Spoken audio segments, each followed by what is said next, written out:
오늘도 우리 본말씀에서 출애굽기 강의 34번째 말씀입니다. 내 계명을 지키는 자에게는 천대까지 은혜를 베푸느니라. 제목으로 오늘부터 십계명 강의 시작하도록 하겠습니다.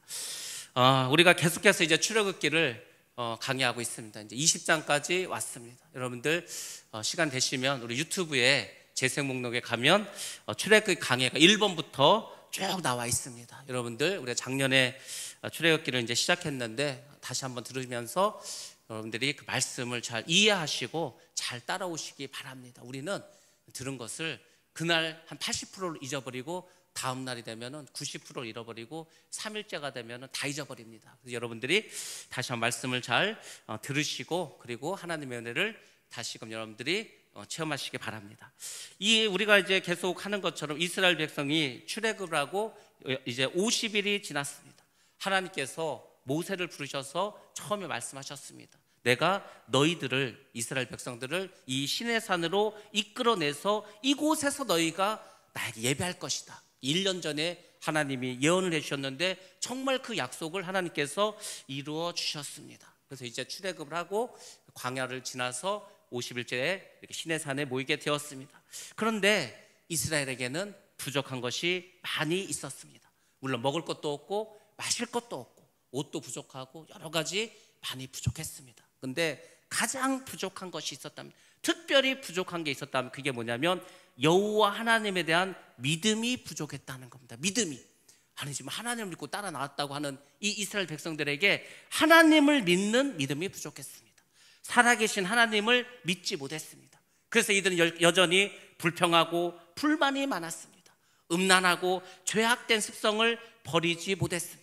하나님보다도 먹고 마시는 일에, 그 육신의 일에 더 몰두했습니다. 오늘날도 마찬가지지 않습니까?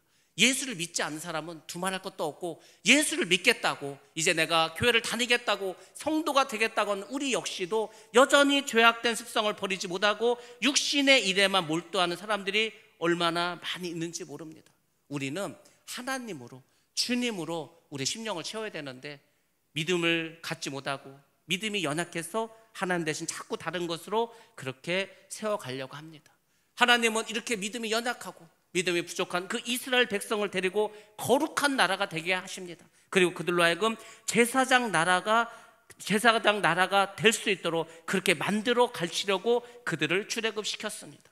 구원받은 우리도 마찬가지지 않습니까? 왜 하나님 우리를 세상에서부터 이렇게 끄집어내서 에클레시아, 교회 속으로 오게 하셨습니까? 다른 게 아닙니다. 우리가 하나님 나라에 들어가서 살아야 됩니다.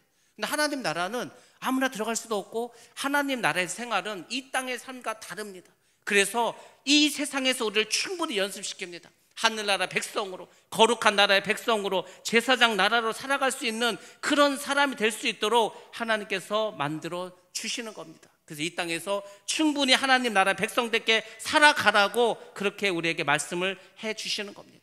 하나님도 우리에게 똑같은 소망을 가지고 있습니다. 이 이스라엘 백성들이 광야 생활을 통해서 이제 가나안 땅에 들어가서 그 하나님 나라의 백성이 되듯이 우리도 이 땅에서 충분히 하나님 나라의 백성답게 살아가서 저 천국에서 살아가기를 주님도 우리 못지않게 원하고 바라고 계십니다.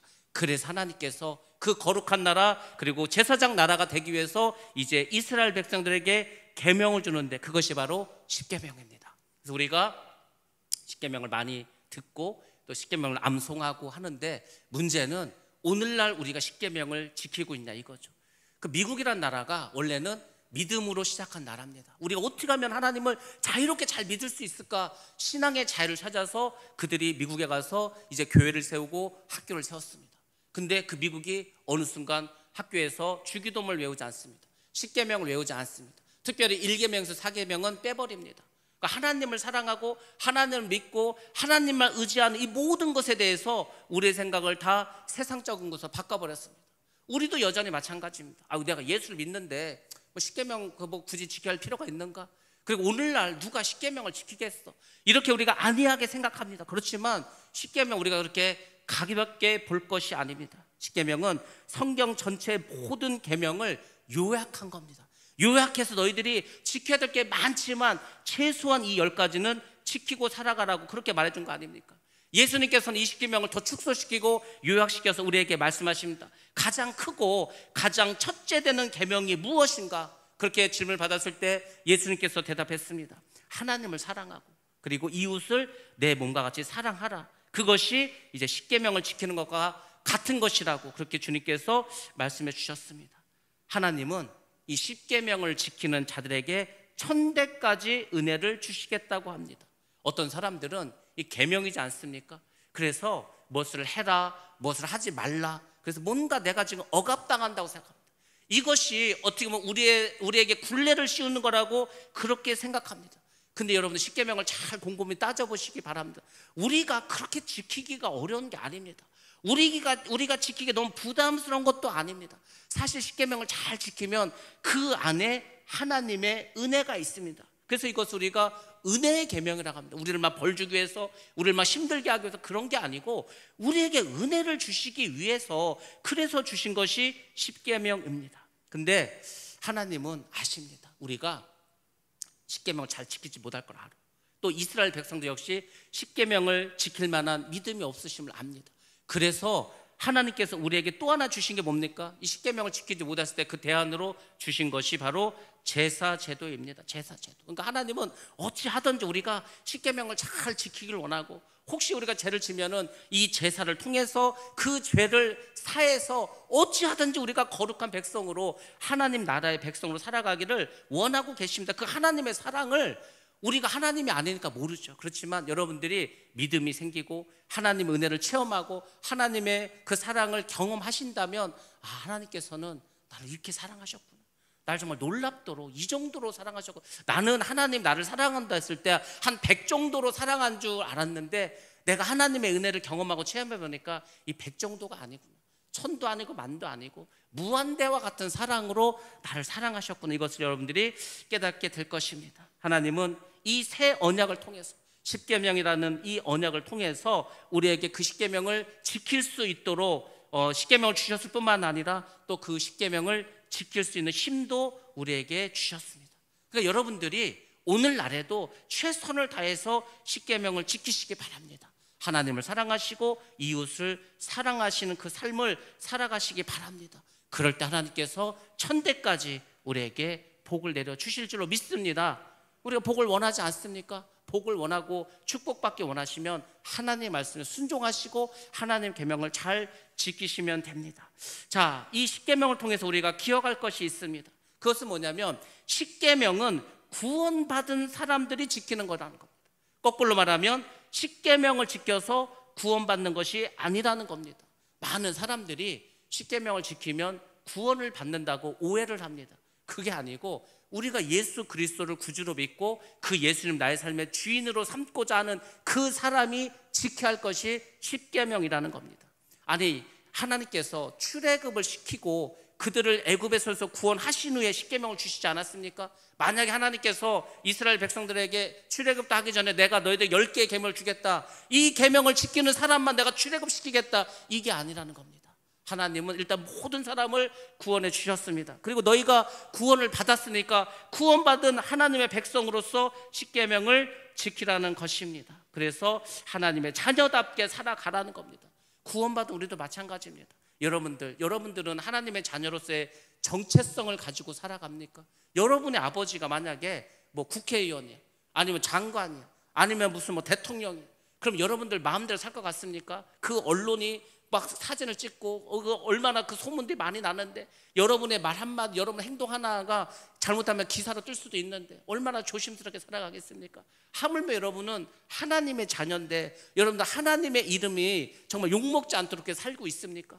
또 하나님의 자녀로서 자부심을 가지고 살아갑니까? 많은 사람들이 하나님의 자녀라고 하면서 주의 종이라고 하면서 여전히 죄악된 습성을 버리지 못해서 부끄러운 일을 합니다. 죄를 짓습니다. 그리고 많은 사람들에게 본을 보이는 것이 아니고 많은 사람들을 속이고 괴롭히고 억울하게 해서 오히려 하나님의 이름을 망령되이 일컫게 하는 그런 죄들도 아직도 많은 사람들이 짓고 있습니다. 그래서 예수를 믿는 우리는 잘 생각하시기 바랍니다. 나는 하나님의 자녀다. 내가 하나님의 자녀인데 이런 죄를 져서 되겠는가? 이렇게 거짓말을 해서 되겠는가? 자꾸 여러분의 심령 가운데서, 여러분의 마음 가운데서 하나님의 자녀답게 살려는 그 마음을 가지고 살아가시기 바랍니다.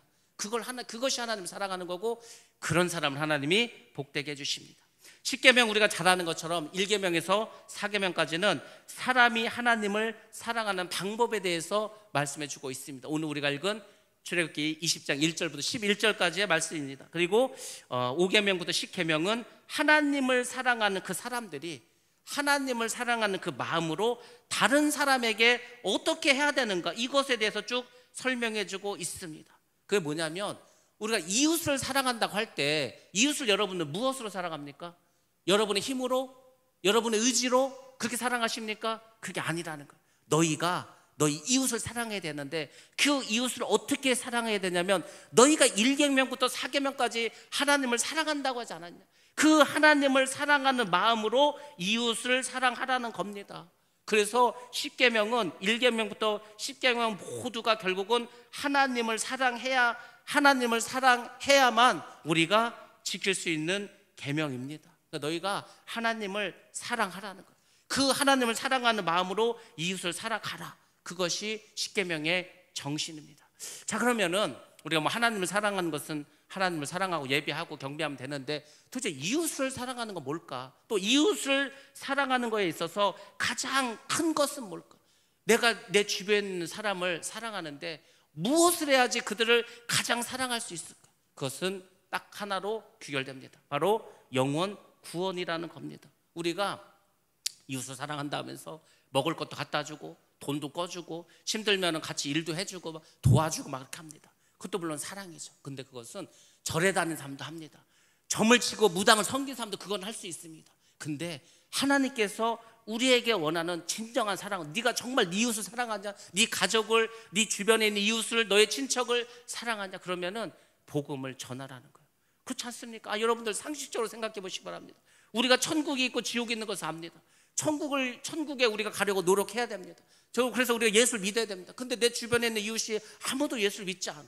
근데 내가 그들에게 먹을 것은 주고 또 뭐 어떤 육체적인 어떤 도움을 주는데 예수를 전하지 않아. 교회 가자고도 하지 않아. 그에게 복음을 전하지도 않아. 그것은 사랑하는 것이 아닙니다. 그 사람이 지옥 가도록 그냥 내버려 두는 거 아닙니까? 우리가 정말로 지옥이 있다는 거 안다면, 정말 지옥이 있는 걸 믿는다면, 아니 내 가족이, 내 이웃이 다 지옥 갈 수밖에 없는데 그것을 여러분들 보고 있을 수만 있겠습니까? 그렇지 않습니다.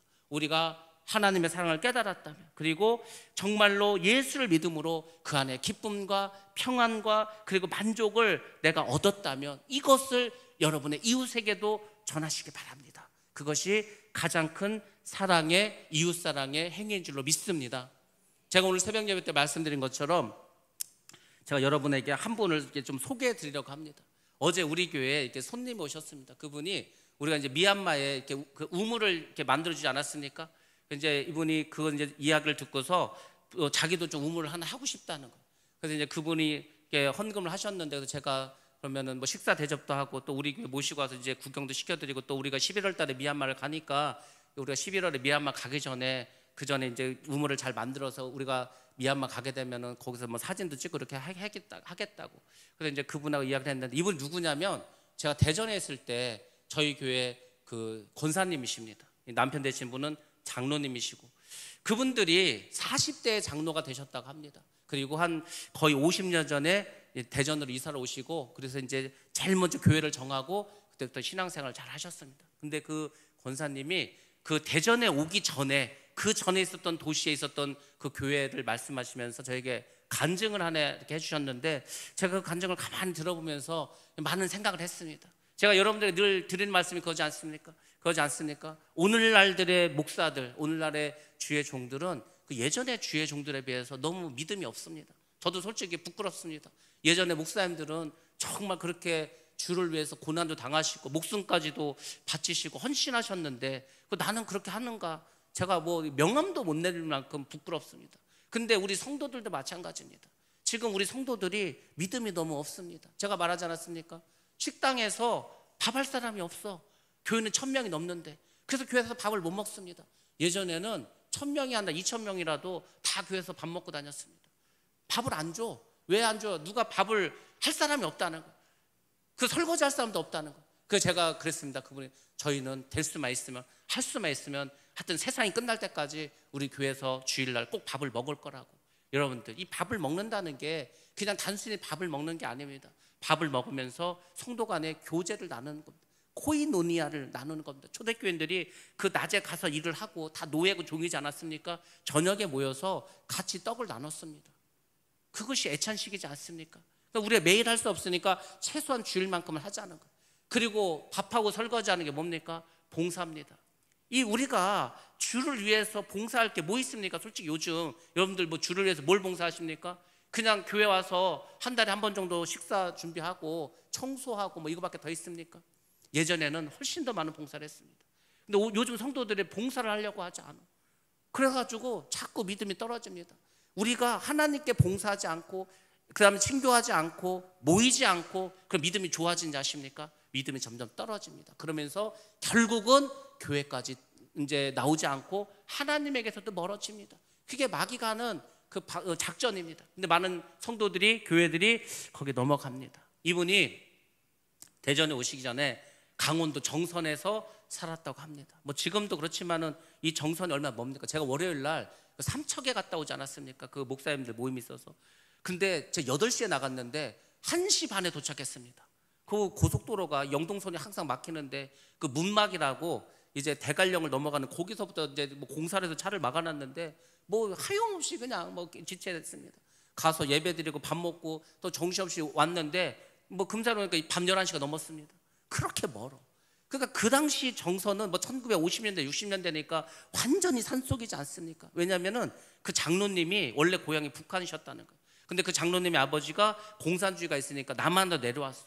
그럼 남한 내려왔는데 뭐 가져올 수 있습니까? 땅을 갖고 올 수 있습니까? 재산을 가져올 수 있습니까? 그러니까 강원도 평창, 뭐 영월, 정선 이런 데 사신 거예요. 그래서 정선에서 이제 정착을 하셔서 이제 그곳에 사십니다. 근데 그 정선에 어떤 권사님이 계셨습니다. 고영옥이라고 하는 권사님이 계셨다는 거예요. 이분이 믿음이 좋으신 분입니다. 근데 그 당시에 뭐 제대로 된 교회가 있었겠습니까? 없지. 근데 그 강원도 땅에 어떤 목사님께서 김득원이라고 하는 목사님께서 이제 교회를 개척했어. 뭐 그 당시에 개척이라는 게 지금처럼 뭐 벽돌을 짓겠습니까? 뭐 잘 짓겠습니까? 그냥 천막 치고 하는 거지. 근데 이제 이분은 원래는 서울에 가서 장사를 하려고 준비를 하고 있었습니다. 이분이 원래 포목점을 하셨다는 거야. 그래서 이제 서울로 가려고 하는데 목사님이 오셔가지고 천막을 치고 막 예배를 드리는 걸 보니까 이분이 너무 마음이 안 됐어. 그래서 이 교회가 이게 좀 건축을 좀 할 때까지 내가 좀 있어야 되겠다. 그래서 이제 그 목사님을 잘 도와드렸습니다. 교회가 부흥했습니다. 그래서 이제 교회를 이제 건축하게 되었습니다. 근데 그분 마음속에서 내가 이 교회에 종탑이 세워지면은 내가 떠나야 되겠다, 이곳을. 그렇게 기도를 하고 계속해서 이제 열심히 전도하고 그렇게 이제 봉사하고 살았습니다. 교회 종탑이 세워졌어. 떠나려고 하는데 하나님께서 이런 마음을 주시는 거예요. 네가 여기서 떠나지 말고 이 목사를 도와서 이 땅에서 복음을 전파라는 그런 마음을 주셨습니다. 이분이 자기의 생각을, 자기의 뜻을, 자기의 계획을 다 버리고 그것에 남기로 했습니다. 그리고 이분이 결혼했는데 애를 낳지 못해. 그래서 고아를 데려다가 이제 입양을 해서 키웁니다. 그들을 열심히 가르쳐서 대학까지도 보냅니다. 근데 이제 이분께서 병이 걸렸는지 하여튼 꿈을 꾸는데 이분이 이제 죽을 수밖에 없는 상황이 되었다는 병으로. 그때 하나님께서 말씀하십니다. 내가 너에게 15년의 시간을 더 주겠다는 거예요. 히스기야 왕처럼 15년의 시간을 줄 테니까 네가 더 열심히 이곳에서 일을 하고 오라는 거예요. 그래서 그분이 그전에도 교회를 위해서 정말 헌신, 봉사, 충성하셨는데 그 꿈을 꾸고 나서는 더 헌신적으로 했습니다. 자기의 재산을 팔아가면서 교회를 막 개척을 하는 거예요. 그래서 그분께서 죽기 전까지 그 지역에 개척한 교회가 몇 개냐면 23개라고 합니다. 그 23개의 교회를 개척하고 어느 교회는 뭐 목사님이 없고 전도사님도 없고 아무 그 사역자가 없는 교회도 많지 않습니까? 그러니까 이 본교회에서 전도사님을 파송하고 뭐 그곳을 후원하고 해서 이분이 하여튼 열심히 교회를 섬겼습니다. 그러다 이제 15년이 지났어. 정말로 이분이 이제 하나님의 부르심을 받고 소천하게 되었습니다. 그래서 이분이 이제 장례를 치르게 되었습니다. 그때는 장례식 하면 뭐 했습니까? 상여를 메고 가지 않았습니까? 상여를 메고 가는데 이 정선 시내 쪽에 이분의 이제 상여가 지나가는 거예요. 그때 정선 군의 군수가 그 당시에 뭐 예수 믿는 사람들이 많지 않았으니까 도대체 예수 믿는 사람들은 어떻게 장례를 치르는가 궁금했다는 거예요. 그래서 이분이 이제 그 상여가 지나가는데 그 도로변에 나왔다는 겁니다. 근데 그때 하나님께서 어떤 이적을 베푸셨냐면, 그 신기하죠. 우리가 원래 이 상여를 맬 때는 다 삼배 옷을 입고 상여를 매는데, 그 상여를 메고 갔던 분들이 그 23교회의 그 목사님들이었어. 이분들이 다 양복을 입고 상여를 매는 거예요. 그러니까 그게 신기해서 그걸 보러 나왔는데, 그때 하늘에서 밝은 빛이 그 상여를 쫙 비치는 것을 이 군수가 보게 되었습니다. 깜짝 놀랐겠죠. 그래서 그때 그 군수의 마음속에, 야, 정말 하나님이 살아 계시나 보다. 아니, 그렇지 않습니까? 이게 그냥 밝은 날 해가 뜨면은 온 곳으로 다 빛이 퍼지는데, 그때 그 빛이 그 상여 위에 관으로 쫙 빛이 모아서 비치는 것을 그 군수가 봤어. 그리고 그 군수도 예수를 믿게 되었다는 것입니다. 제가 그 얘기를 쭉 들어보면서, 야, 어떻게 그렇게 삶을 살 수가 있을까? 물론 그 전에도 많은 분들이 그렇게 사신 분들이 있습니다. 제가 오늘 새벽 예배도 말씀드렸지만 많은 사람들이 말합니다. 이렇게 한국에는 교회가 많냐고. 여러분들, 그 많은 교회가 그냥 세워진 줄 아십니까? 아닙니다. 누군가는 그 교회를 위해서 피땀을 흘렸을 겁니다. 누군가는 자기의 적금을 깼을 겁니다. 누군가는 그 교회를 세우기 위해서 자기가 가진 모든 것을 바친 사람도 있을 것입니다. 이분처럼 자기의 평생을 들여서 그 교회를 섬긴 분들도 있을 겁니다. 교회는 하나님께서 우리에게 주신 이 땅의 천국입니다. 그러니까 여러분들이 교회를 사랑하셔야 되는 거예요. 정말 교회를 주님처럼 아끼고 사랑하셔야 됩니다. 근데 오늘날 우리 성도들의 믿음 속에서, 마음 속에서 그렇게 주님을 사랑하는 마음이 있냐 이거죠. 그분은 뭐 때문에 그렇게 주님을 사랑하셨을까? 뭐 때문에 그렇게 자기의 자신을 다 바치면서 그 서울에 가려는 자기 계획을 다 버려가면서 그곳에 남아서 그 시골에서 그렇게 교회를 개척하고 그렇게 하나님의 일을 하다가 가셨을까? 제가 참 많은 생각을 갖게 되었고, 그래, 우리가 기양 예수를 믿는다고 하는데 기양 예수를 믿을 거면은 이분처럼 좀 믿어보자. 우리가 사실은 유명하지 않지만 우리나라에도 믿음의 본을 보이신 분들 굉장히 많습니다. 뭐 이분의 이런 뭐 이야기를 우리가 뭐 TV에서 봤습니까? 책에서 봤습니까? 이거는 뭐 정선 사람들 또 교인들이나 알지 뭐 다른 사람은 모르지 않습니까? 그러니까 전국 방방곡곡에 그 많은 교회에는 무수히 많은 간증들이 있을 겁니다. 그 간증의 내용이 결국 한마디로 말하면 뭔지 아십니까? 하나님을 사랑했어. 하나님을 사랑했기 때문에 죽어져가고 썩어져가는 이 세상 속에서 지옥 갈 수밖에 없는 그 영혼들을 위해서 자기의 가진 모든 것을 다 들여서 그렇게 헌신하고 봉사하고 복음을 전파한 그분들이 있어서 이렇게 오늘날 이렇게 우리나라에 많은 교회가 있지 않는가. 근데 여러분들, 제가 그 이야기를 들으면서 딱 떠오르는 그 말씀이 있었습니다. 우리가 이제 여호수아를 보면은 요단강을 건너지 않았습니까? 그리고 길갈에 그 지파별로 하나씩 돌을 세워서 12개의 돌 기둥을 세웠습니다. 그 하나님께서 왜 세웠습니까?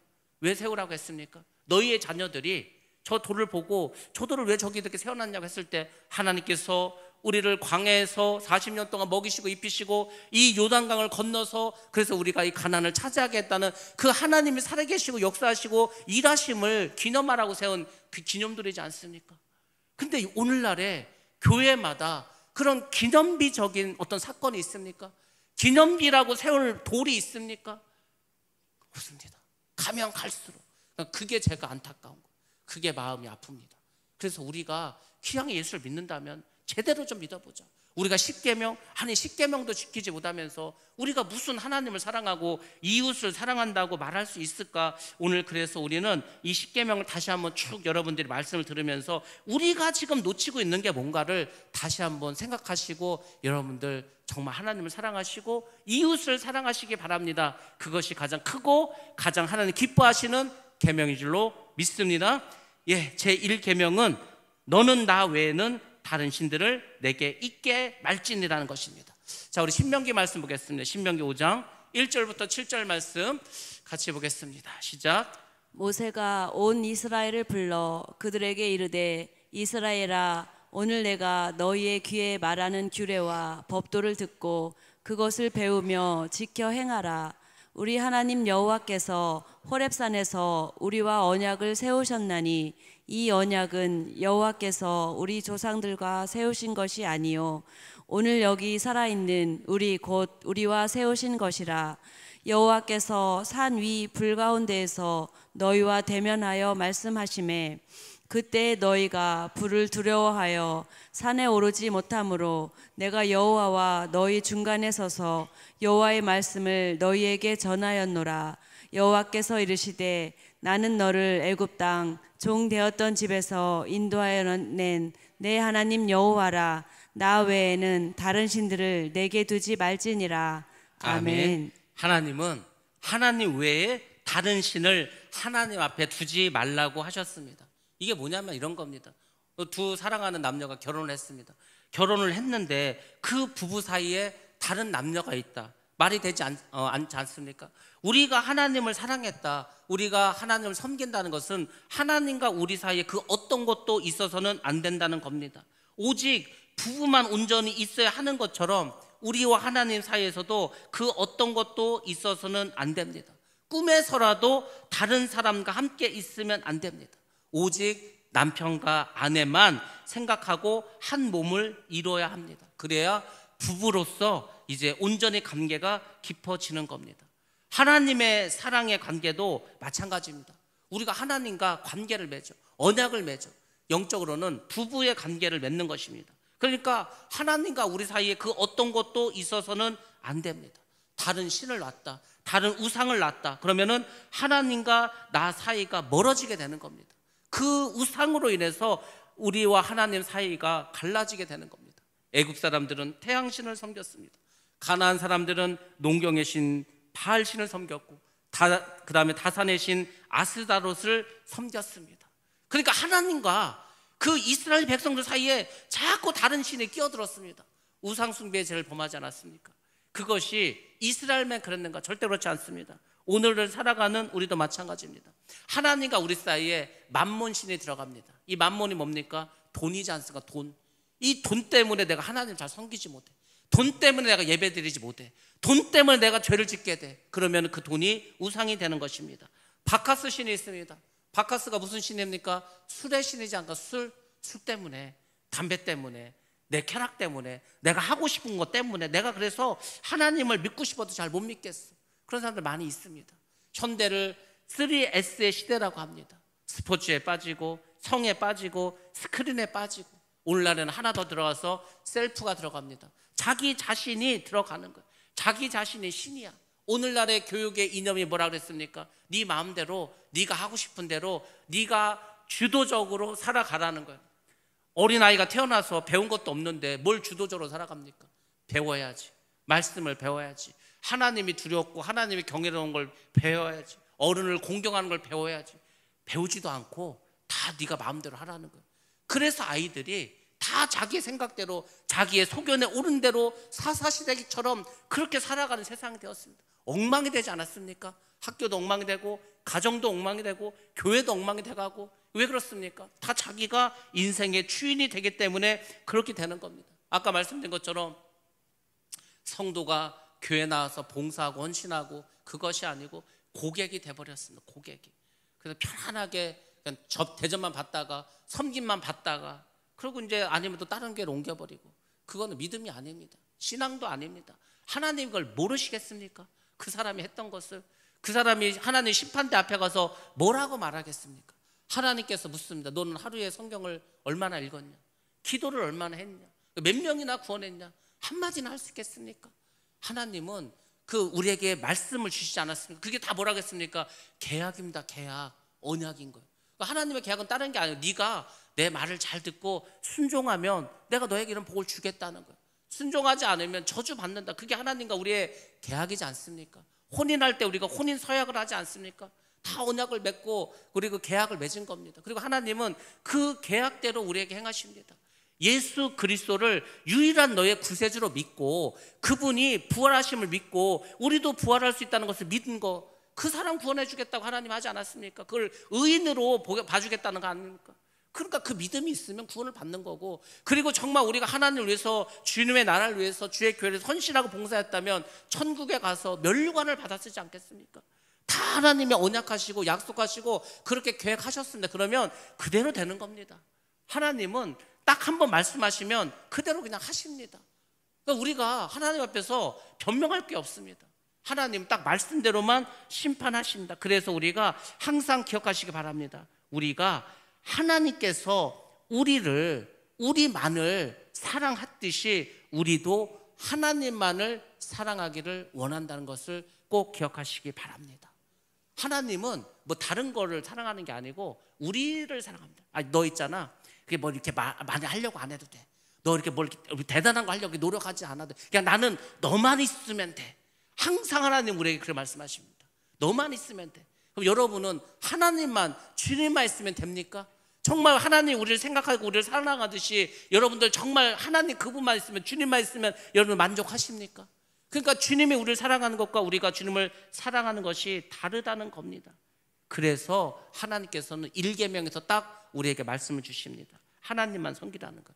왜 하나님만 섬기라고 합니까? 이스라엘 백성들이 출애굽을 했습니다. 그 출애굽을 할 때 10가지 재앙을 내리지 않았습니까? 그 10가지 재앙이 다 뭐라고 했습니까?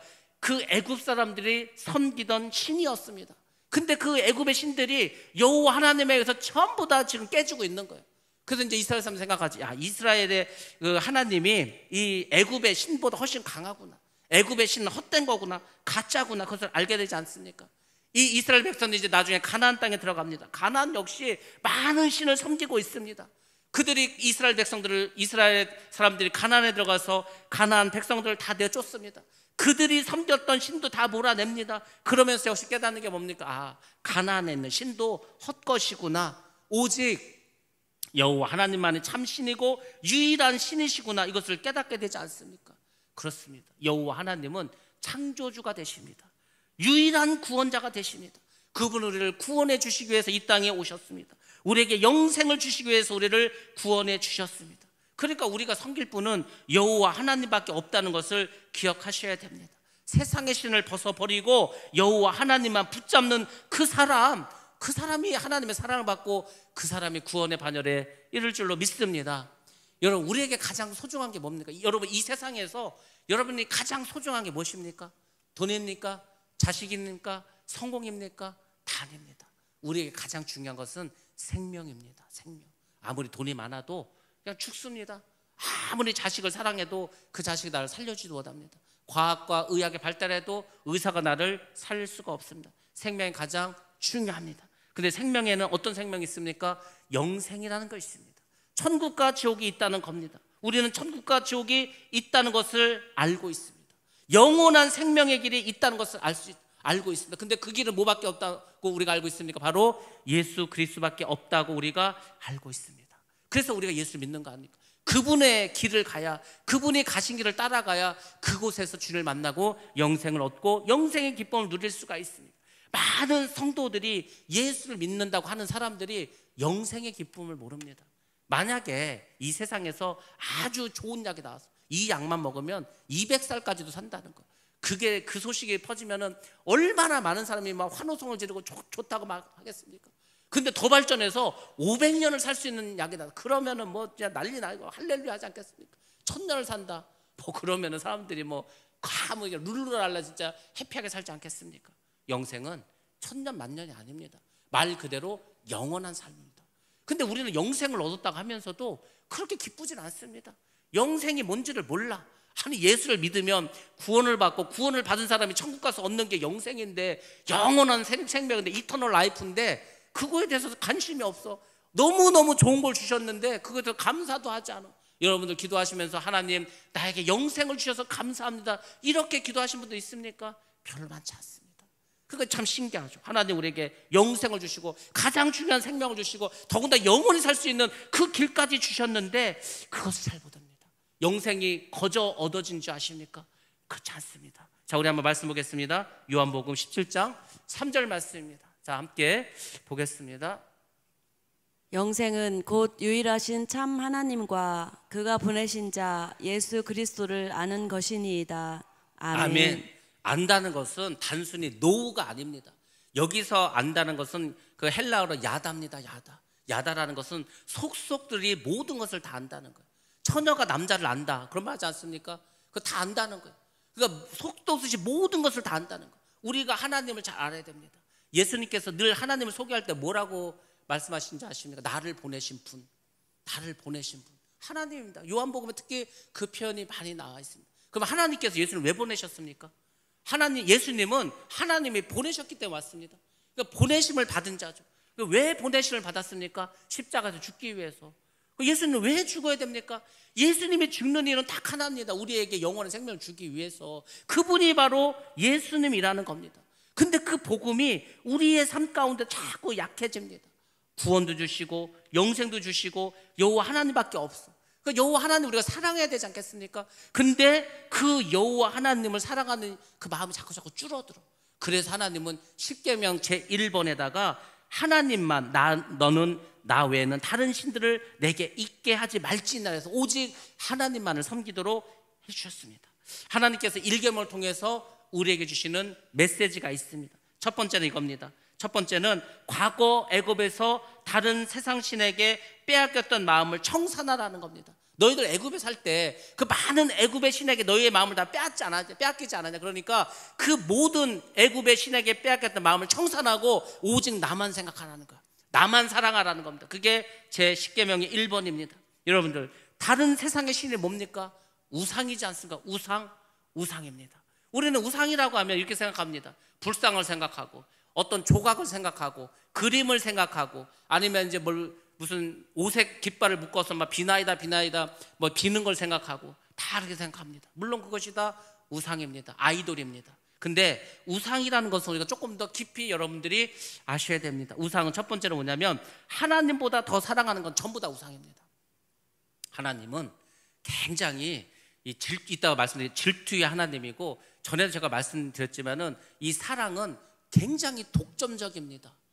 아니, 여러분이 내가 너무너무 사랑하는 사람이 있는데 그 사람은 나도 사랑하고 옆에 있는 친구도 사랑하고 저 사람도 사랑하고 그래. 그걸 여러분들 그럼 좋습니까? 아니에요. 내가 누구를 사랑하면은 그 사람도 오직 나만 사랑했으면 좋겠어. 그게 우리 모든 사람의 본능입니다. 근데 하나님도 마찬가지예요. 하나님 우리를 너무너무 사랑해. 그 얘기는 뭔지 아십니까? 우리도 하나님을 너무너무 사랑하기를 하나님 원하고 계시는 거예요. 근데 우리가 자꾸 우상을 사랑해. 하나님보다 더 사랑하는 게 있어. 그럼 하나님 엄청나게 질투하십니다.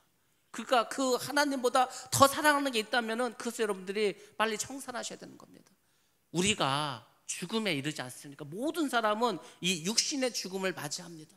그 육신의 죽음이 다가오면은 이제 인생을 정리하지 않습니까? 그러면서 이제 자기가 아는 지인들을 하나씩 다 만납니다. 그 마지막에는 누구와 있습니까? 가족들과 있지 않습니까? 가족들, 부인과 남편과 뭐 형제들과 자식들, 그 마지막 임종 순간을 가장 가까운 가족이 지켜주지 않습니까? 근데 그 가족도 내가 숨이 붙어 있을 때까지만입니다. 내 숨이 걷어지면 그때부터는 남는 게 주님밖에 없습니다. 주님. 이 세상의 사람들이 숨이 끊어지면은 육신에서 영혼이 나옵니다. 근데 그 영혼은 천사에 이끌려서 천국으로 가든지 악한 마귀에 이끌려서 지옥으로 가든지 둘 중에 하나입니다. 그러니까 예수님께서 천사를 보내서 우리를 마중해 주시지 않으면 다 지옥 가는 겁니다.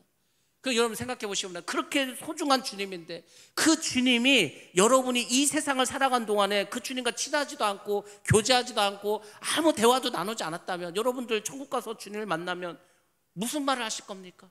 서먹서먹해서 낯설어서 그렇게 되는 겁니다. 그래서 1계명에서는 너희들 나보다 더 사랑하는 게 있어 다 버리라는 겁니다. 또 하나님이 주시는 것보다 더 기뻐하는 게 있어. 하나님이 우리에게 주신 게 있지 않습니까? 하나님이 사랑을 주시지 않았습니까? 영원한 생명을 주시지 않았습니까? 예수 그리스도를 주시지 않았습니까? 근데 그거보다 더 나에게 기쁨을 주는 게 있다. 그것도 버리셔야 됩니다. 왜? 우상이기 때문에.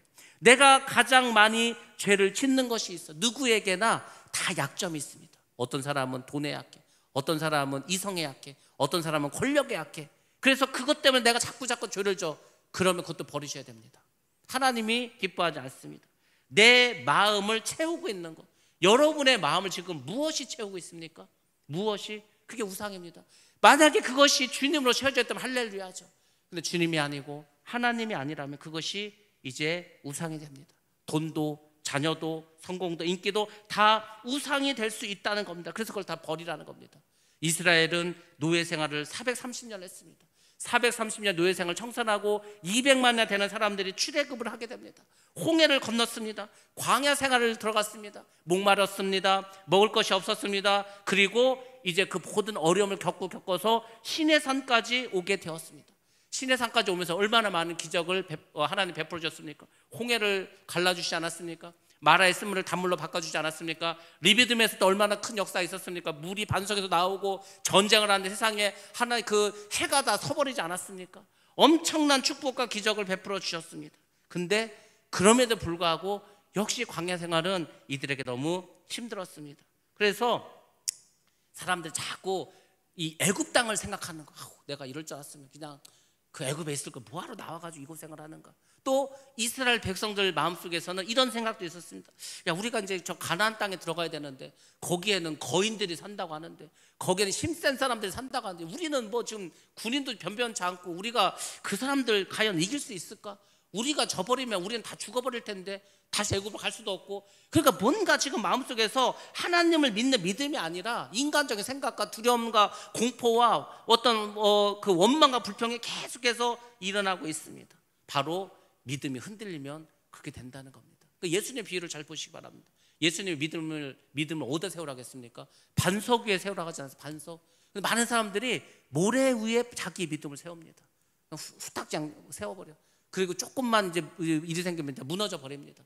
여러분들 지금 가져야 될 건 뭐냐면 굳센 믿음을 가져야 됩니다. 그냥 믿음이 아니에요. 그 모래성 위에 세운 그런 믿음이 아니고 반석 위에 세워진 믿음, 흔들리지 않는 믿음. 아무리 마귀가 공격하고 세상이 변하고 사람들이 미혹한다 하더라도 흔들리지 않는 그런 믿음을 가지셔야 됩니다. 그 사람이 천국에 들어갈 줄로 믿습니다. 그러니까 하나님께서는 이스라엘 백성도 훈련시킵니다. 광야를 통해서 우리도 역시 이 세상에서 계속해서 훈련을 시킵니다. 예수를 믿고 신앙생활을 시작한 사람들이 많이 그런 얘기를 합니다. 세상이 그런 거. 내가 예수를 믿지 않았으면 지금 놀러 갔을 텐데, 친구들하고 어디 좋은 데 갔을 텐데, 술 마시고 노래 부르면서 아주 재밌게 살았을 텐데, 자꾸 거기를 동경하게 됩니다. 세상의 문화를 자꾸 그리워합니다. 여러분, 세상의 문화가 뭔지 아십니까? 바로 우상 문화입니다. 우상 문화. 애굽을 그리워했다는 것, 전부 다 우상 문화를 그리워했다는 겁니다. 그리고 그것으로 돌아가고 싶어 합니다. 많은 사람들이 예수를 믿으면서도 세상의 쾌락을 끊을 수가 없어. 그 세상의 유흥을 잊을 수가 없어. 음란한 문화를 못 잊고 자꾸 그것으로 나가려고 합니다. 하나님은 거룩하게 살으라고 하는데 자꾸 내 마음은 세상을 향해. 그것이 마귀의 미혹이고 유혹이지 않습니까? 그럼 우리가 기본적으로 천국에 갈 사람이라면 그 정도는 이겨야 되지 않겠습니까? 그 정도도 이기지 못하고 어떻게 천국 가서 산다고 하십니까? 여러분들, 우리가 이 믿음을 너무 쉽게 생각합니다.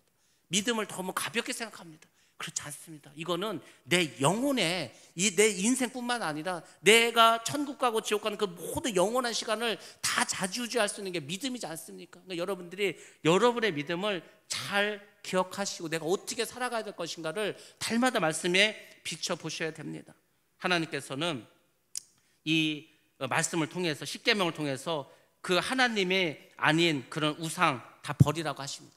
여호와 하나님을 이 세상과 겸하여 섬길 수 없다고 단언하시고 말씀하십니다. 우상 숭배는 하나님을 대적하는 행위다. 그러므로 거룩한 하나님의 백성이 되기 위해서는 첫 번째로 너희들의 과거의 우상을 다 벗어버리라고 청산해라. 이것이 하나님이 우리에게 주시는 말씀입니다. 이것이 여호와 하나님을 사랑하는 첫 걸음이라는 겁니다. 내가 예수를 믿겠습니다, 내가 교회를 다니겠습니다, 내가 믿음으로 이제 살아가겠습니다. 그 첫 걸음이 여러분이 지금까지 누려왔던 그 모든 세상의 우상을 벗어버리는 겁니다. 그래서 성경은 우리에게 이렇게 말씀해 주고 있습니다. 요한일서 5장 21절 말씀 같이 한번 보겠습니다. 요한일서 5장 21절 말씀입니다. 시작. 자녀들아, 너희 자신을 지켜 우상에게서 멀리하라. 아멘. 아멘. 자녀들아, 너희 자신을 지켜야 된다. 내가 나를 지키지 못하면 우상에게 다 넘어갑니다. 우상을 멀리 하셔야 여러분들이 하나님을 제대로 섬길 수가 있습니다. 구약에서 하나님께서 이스라엘을 징계하신 사건들이 많이 나옵니다. 그 원인이 다 뭔지 아십니까? 우상 숭배입니다. 사사시대도 그랬고 분열 왕국 시대 때도 여전히 우상 숭배에 빠졌기 때문에 하나님께서 그들을 심판하셨습니다. 그러니까 여러분들, 하나님을 믿는다면, 예수를 믿는다면 여러분들이 세상 살았을 때 좋아했던 거 과감히 버리시기 바랍니다. 그것이 여러분을 믿음을 살지 못하게 하고 여러분들에게 더 풍성한 복을 받지 못하게 하는 걸림돌이라는 것을 기억하시기 바랍니다. 두 번째로 이 첫 계명을 통해서 하나님께서 우리에게 주시는 메시지는 모든 거짓 신들을 버리고 온전히 여호와 하나님만 섬기라는 것입니다. 이스라엘 백성이 우상을 섬겼다.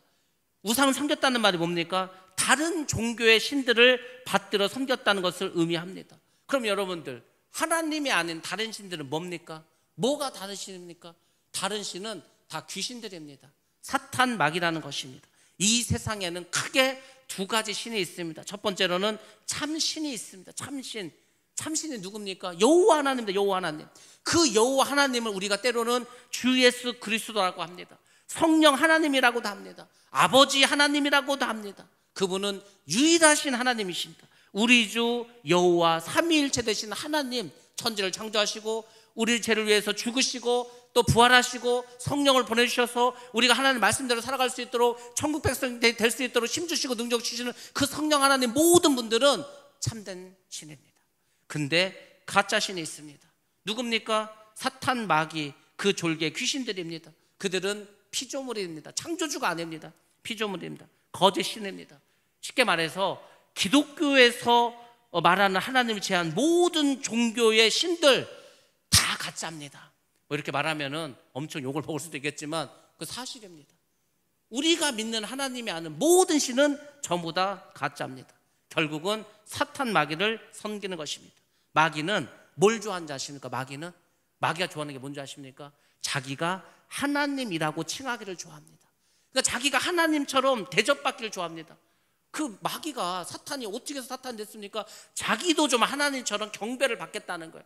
자기가 좀 하나님 돼보고 싶다는 거예요. 그래서 아담과 하와를 속일 때도 뭐라 하겠습니까? 너희가 이거 먹으면 너희 하나님처럼 되는, 하나님처럼. 오늘날에 왜 자기의 인생을, 자기의 삶의 주인을 자기로 만듭니까? 다 자기가 하나님이 되겠다는 거예요. 그러니까 마귀의 속성은 간단합니다. 자기가 하나님이 되려고 하는 모든 것들이 전부 다 사탄, 마귀, 귀신하는 겁니다. 마지막 때에 그 현상이 세 가지로 크게 나타납니다. 종교가 통합되고, 경제가 통합되고, 정치가 통합됩니다. 제가 이 세 가지에서 가장 첫 번째 일어날 일이 뭘까를 봤더니 종교 통합입니다. 왜냐하면 솔직히 종교 통합은 이미 이루어졌습니다. 이미 이루어져서 저기 아부다비를 가보면 거기서 이제 여러 종교가 합쳐서 같이 예배 드리는 것도 있고, 이미 네덜란드에서 그 코로나 기간 동안에 각 종교 대표들이 모여서 통합을 하고, 종교 통합은 이미 이루어졌다 봅니다. 두 번째 통합은 정치 통합이 될 것입니다. 정치적인 통합이 있고, 마지막 통합이 경제 통합이 될 겁니다. 왜냐하면 그 짐승의 편은 후 3년 반에 이제 강제로 주입하기 때문에 그때가 이제 만약 그 경제적으로 마지막 이제 통합이 될 것입니다. 아무튼 종교를 통합한다는 것은 한마디로 뭡니까? 10계명의 제1계명에 대한 도전입니다. 그러니까 뭡니까? 이게 종교 통합이, 모든 종교는 다 하나님이 있다는 거예요. 모든 종교는 다 하나님께 나갈 수 있다는 거예요. 절에 다녀도 하나님께 나갈 수 있고, 이슬람 믿어도 하나님께 나갈 수 있고, 무당에 가서 빌어도 하나님께 간다는 거예요. 세상에 그런 게 어디 있습니까? 어떻게 하나님하고 귀신하고 같이 대접을 받습니까? 그렇지 않습니다. 하나님은 분명하고 확실하게 말씀하셨습니다. 너희는 여호와 하나님만 섬기라고 말씀해 주셨습니다. 이 1계명은 다른 신을 내게 두지 말라는 거. 두지 말아라. 두지 말라는 게 뭔지 아십니까? 네 눈에 보이지 않게 하라는 거예요. 여러분의 눈에 보이는 모든 여러분의 우상을 제거하시기 바랍니다. 여러분의 마음의 생각 속에도 두지 말라는 겁니다. 마음도 빼앗기지 말라는 겁니다. 하나님이 우리를 창조하신 목적이 뭔지 아십니까? 하나님 우리를 왜 창조하셨습니까? 하나님은 주 여호와 하나님만 예배하고 찬양하기 위해서 우리를 창조하셨습니다. 하나님이 뭐 이렇게 우주 만물, 천사들, 사람들 다 창조하시고 그 나누어서 경배받고 예배받으려고 한 게 아니고, 하나님만 우리를 통해서 예배받으시고 찬양받기 위해서 우리를 창조하셨다는 것을 기억하시기 바랍니다. 그래서 기독교는 그 어떤 목적부터가 상당히 배타적입니다. 왜? 예수님에게만 구원의 길이 있고 하나님만 찬양해야 되기 때문에, 하나님만 믿어야 되고 주님만 믿어야 되기 때문에, 예수님만 우리가 따라야 되기 때문에 다른 종교에서 보면 배타적이라고 합니다. 근데 그것이 우리에게 어떻게 보면 함정이 될 수 있습니다. 아유, 자꾸 사람들이 예수 믿는 사람들 속이 좁네, 배타적이네, 뭐 다른 사람을 사랑하지 않나, 이런 소리 듣기 싫어서 그냥 우리도 종교 통합하자고. 그것이 마귀의 함정인 거예요. 누가 뭐라고 하던 간에 우리는 주 여호와 하나님만을 붙잡아야 합니다. 우리가 여호와 하나님께 마음을 드릴 때, 여러분들, 여러분이 여러분의 마음과 여러분 생각을 주님께 드릴 때 그게 뭔지 아십니까? 그것이 가장 아름다운 찬양이고 예배가 되는 것입니다. 저는 그 사랑이라는 것을 뭘로 배운지 아십니까? 사랑을 저는 이것으로 배웠습니다. 사랑은 뭐냐면, 내가 누군가를 사랑하는 사람 생겼어. 그러면은 24시간 그 사람만 생각이 납니다. 좋은 데 가면은 그 사람도 같이 왔으면 좋겠는데, 뭐 사진을 찍어서라도 보내주고 싶습니다. 어디 맛있는 음식을 먹어. 그러면 그 사람과 같이 먹어야 되는데, 내가 사랑하는 사람과 같이 먹어야 되는데 나중에 꼭 같이 한번 와야 되겠다. 그게 사랑이지 않습니까? 그렇습니다. 우리가 하나님을 사랑한다고 하지 않습니까? 우리가 하나님을 사랑하는 게 뭐겠습니까? 우리가 하나님을 사랑하고 우리가 가장 아름답게 하나님을 찬양하고 경배하고 예배하는 것은 우리 마음속에서 하나님 떠나지 않는 겁니다. 24시간 주님과 동행하는 겁니다. 늘 그분을 생각하는 거예요. 그래서 제가 그랬잖아요. 눈을 탁 자고 일어나서 깨면은 주님을 먼저 탁 생각하는 거예요. 주님, 오늘도 새날을 주셔서 감사합니다. 오늘 나와 함께 동행하여 주시고 함께 하여 주시기 원합니다. 그리고 하루 종일 이 세상 그 생활하면서도 늘 주님과 대화를 나누는 거예요. 일을 하면서도, 사람과 대화를 나누면서도, 누구를 만날 때도 늘 우리는 마음속으로 주님과 대화할 수 있습니다. 그리고 하루를 정리하고 잠자기 전에, 주님, 이제 오늘 하루를 잘 마칠게요. 하나님 동행하심을 감사합니다. 꿈속에서라도 주님 함께하여 주옵소서. 그렇게 해서 24시간 주님과 동행하시는 거예요. 그럼 여러분들, 그 사람을 하나님이 미워하겠습니까? 싫어하겠습니까? 벌 주겠습니까? 그렇지 않습니다. 그것이야말로 여러분들이 가장 아름답게 하나님을 찬양하고 예배하고 경배 드리는 것입니다. 자, 우리 한번 말씀 보겠습니다. 출애굽기 34장 14절 말씀 같이 한번 보겠습니다. 출애굽기 34장 14절 시작. 너는 다른 신에게 절하지 말라. 여호와는 질투라 이름하는 질투의 하나님이니라. 아멘. 다른 신에 가서 거기서 절을 했어. 하나님 걸 봤어. 하나님 미쳐버립니다. 아주 여기 그냥 질투라고 표현했지만 그 질투가 그런 아주 그냥 질투의 화신돼서 막 때려 죽이고 싶을 만큼, 그렇지 않습니까? 여러분들, 질투가 뭡니까? 질투가 뭐죠? 내가 가장 사랑하는 사람이 있어. 근데 그 사람이 나보다 다른 사람을 더 사랑해. 그때 갖는 우리의 감정이 질투지 않습니까? 근데 세상에 다른 신에 가서 절을 해. 하나님 보실 때는 진짜 미쳐버리는 거죠. 그만큼 하나님은 우리를 사랑하십니다. 하나님이 하시는 질투는 그의 백성과 언약으로 맺은 것이기 때문에 합법적인 겁니다. 많은 사람들이 뭐 하나님 뭘 또 뭐 질투를 하셔. 하나님이 질투하시는 것은 합법적이라는 겁니다. 우리랑 그렇게 계약을 맺었기 때문에, 서로 사랑하자고 계약을 맺었기 때문에 하나님 우리에게 100% 순수한 사랑을 원하십니다. 그래서 우리가 결혼할 때는 한 사람과 결혼하지 않습니까? 결혼식을 하는데 신랑은 한 명인데 신부가 여럿이다. 이상하지 않습니까? 하나님과 내가 딱 그냥 1대1로 그렇게 만나서 하는 겁니다. 그래서 어떤 분은 그 얘기 하더라고. 우리가 헌금을 할 때 뭐 이렇게 가족의 이름을 내고 여러 사람 이름을 써서 내고 하지 않습니까? 근데 그렇게 하지 말라는 거예요. 그냥 딱 한 사람 이름을 내라는 거예요. 한 사람 이름으로. 왜냐하면 하나님과 나와의 관계로 드리는 거예요. 물질도 하나님과 나와의 사랑을 나누는 겁니다. 하나님과 나와의 기쁨을 나누는 겁니다. 근데 자꾸 우리는 그걸 나누려고 그래요. 그렇지 않습니다. 하나님은 그런 걸 원하지 않습니다. 오늘날 많은 성도들이 십계명을 잘 지키지 않습니다. 그리고 특별히 이렇게 생각합니다. 나는 도둑질을 한 적도 없고, 뭐 효도를 이렇게 뭐 불효를 한 것도 없고, 사람을 죽이지도 않았고, 간음도 하지 않았어. 그러니까 나는 계명을 잘 지키고 있지. 이렇게 착각을 합니다. 근데 그렇게 살면서, 그렇게 착각을 하면서 제 1계명은 어기는 사람이 너무도 많습니다. 1계명은 지키지도 않으면서 그거에 대해서 분노하지도 않고 죄책감을 느끼지도 않습니다. 하나님을 주님으로 사랑하지도 않고 섬기지도 않는데 어떻게 거듭난 성도라고 우리가 말을 할 수가 있겠습니까? 우리 삶 속에서는 이 십자가가, 이 십계명이야말로 정말 하나님의 은혜고 하나님의 사랑을 기억해서 꼭 이것을 마음속에 두시고 여러분들의 뜻과 힘과 마음과 생명을 다해서 지키셔야 합니다. 이 십계명을 지켜야 되고 안 지켜야 되고 그런 옵션의 문제가 아닙니다. 우리가 하나님을 사랑한다면, 정말로 우리가 그 하나님의 은혜를 경험하기 원한다면, 천대까지 은혜를 받기를 원하신다면 여러분들 다시금 십계명을 마음속에 새기시기 바랍니다. 그리고 지키기 위해서 최선을 다하시기 바랍니다. 그 사람에게 하나님께서 은혜와 능력과 축복을 주시고 구원의 반열에 이르게 하실 줄로 믿습니다. 구원받은 자라면 십계명을 지키는 복된 여러분 되시기를 주의 이름으로 축복합니다. 우리 찬양하시고 기도하겠습니다.